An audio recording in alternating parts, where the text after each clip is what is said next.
السلام علیکم ورحمۃ اللہ۔ نماز کے دو اہم مسائل آج میں آپ لوگوں کے ساتھ شیئر کرنے جا رہا ہوں، جنہیں جان کر آپ کو اور مجھے انشاءاللہ عز و جل بہت زیادہ فائدہ حاصل ہوگا۔ اور یہ نماز کے دو بہت ہی ضروری مسائل ہیں جن کا جاننا بے حد ضروری ہے۔ سوال یہ کیا جاتا ہے کہ ایک شخص اس وقت مسجد میں پہنچا جب امام صاحب جماعت کرا رہے تھے اور امام صاحب رکوع کی حالت میں تھے، تو اب کیا حکم ہے؟ ثنا پڑھ کر رکوع میں شامل ہوں یا پھر بغیر ثنا پڑھے اللہ اکبر کہہ کر ڈائریکٹ رکوع میں چلے جائیں؟ کیا حکم ہے؟ رکوع میں شامل ہونے کا صحیح طریقہ کیا ہے؟ اس میں بعض لوگ غلطی کر جاتے ہیں جن کی وجہ سے ان کی نماز ہی نہیں ہوتی۔ اور یہ ایسا مسئلہ ہے کہ اگر آپ 5 وقت کی پابندی کے ساتھ نماز ادا کرتے ہیں تو آپ کے ساتھ یہ مسئلہ کافی دفعہ پیش آ جاتا ہوگا۔ یعنی بعض دفعہ آپ پہنچے مسجد میں، جماعت ہو رہی تھی، امام صاحب رکوع کی حالت میں تھے، تو اب صحیح طریقہ کیا ہے امام صاحب کے ساتھ رکوع میں شامل ہونے کا؟ دیکھیں، ثنا نہیں پڑھیں گے۔ اگر امام صاحب رکوع کی حالت میں ہیں تو تکبیر تحریمہ کہہ کر اللہ اکبر کہہ کر ہاتھ باندھیں گے، پھر اس کے بعد دوسری تکبیر کہہ کر رکوع میں شامل ہو جائیں گے۔ ٹھیک ہے، اس میں بعض لوگ غلطی یہ کر جاتے ہیں کہ ثنا پڑھتے ہیں جب تک امام صاحب رکوع سے کھڑے ہو جاتے ہیں سیدھے، پھر یہ ثنا پڑھ کر اللہ اکبر کہہ کر خود ہی رکوع کرتے ہیں، اس کے بعد پھر سیدھے کھڑے ہو جاتے ہیں۔ تو اس طریقے سے ان کو یہ رکعت نہیں ملتی۔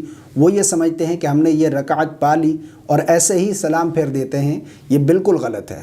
مثال کے طور پر آپ کی ایک رکعت رہتی ہے، آپ نے نماز سمجھا مکمل ہو گئی تو آپ کی نماز تو نہیں ہوگی۔ مثال کے طور پر ظہر کے 4 رکعت فرض ہیں، تو اگر آپ 3 رکعت پڑھ لیں گے تو نماز ہو جائے گی؟ بالکل نہیں ہوگی۔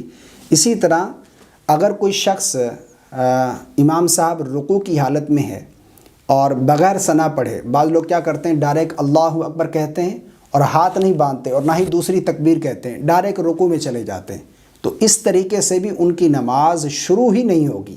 ٹھیک ہے، یہ بالکل غلط ہے۔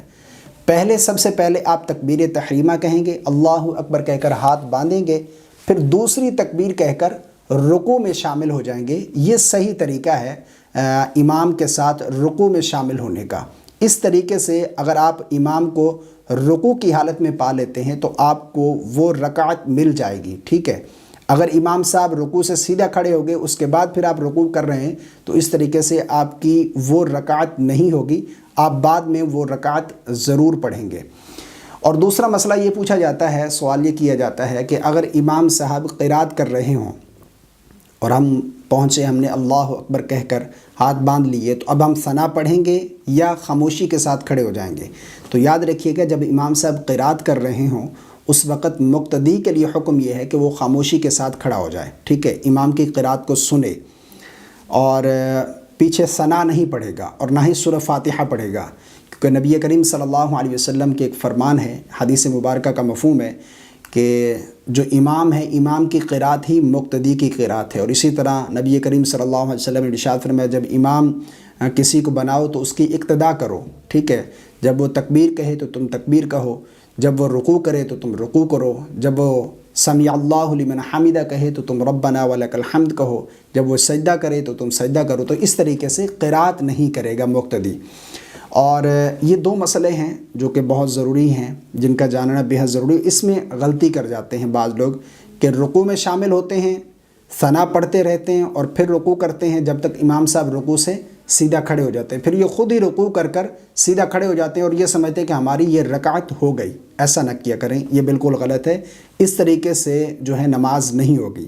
اور اسی طرح بعض لوگ تکبیر نہیں کہتے، یعنی تکبیر تحریمہ کہہ لی، اس کے بعد پھر ڈائریکٹ ہاتھ نہیں باندھے، ڈائریکٹ ایسے ہی چلے گئے، یا پھر ہاتھ تو باندھے یہاں پر لیکن دوسری تکبیر نہیں کہی، تو اس طریقے سے بھی نماز نہیں ہوگی۔ 2 تکبیر کہہ کر رکوع میں جائیں گے، یعنی ایک تکبیر تحریمہ ہاتھ باندھ لیے، پھر دوسری تکبیر اللہ اکبر کہہ کر رکوع میں جائیں گے۔ اگر اس طرح آپ رکوع میں امام کو پا لیتے ہیں تو آپ کی وہ رکعت ہو جائے گی۔